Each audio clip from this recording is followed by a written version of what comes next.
3 specific points of advice about how to resolve marital conflict. Very pragmatic, inshaAllah ta'ala, and very useful.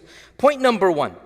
The number 1 cause of marital conflict, the number 1 cause is, listen to this, expectations that one party assumes the other party does not meet. This is the number 1 cause. One party, the husband or the wife, assumes the other party is going to do something. There is an expectation.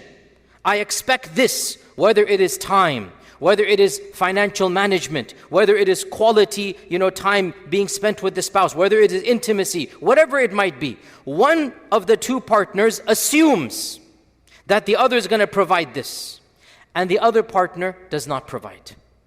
So this is the number 1 source of tension and conflict.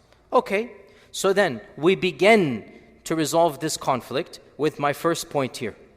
And that is, all too often, the other party is either unaware of the fact you need something or is unaware of the severity of how much you need it.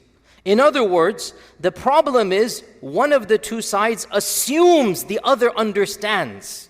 One of the 2 sides has not communicated the expectations or hinted in a way that the other side doesn't understand how much the expectation is required. Therefore, the frustration comes, quite frankly, number 1 cause, lack of understanding.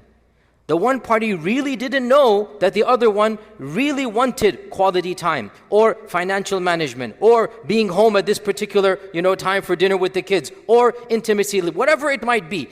That needs to be communicated. So the first mechanism of conflict resolution is frank communication of expectations. Frank communication that, is there any way we can do this, whatever it might be, or I would like this to be a part of our regular routine. I want us to be home and have dinner with the kids. I want the finances every month, whatever it might be.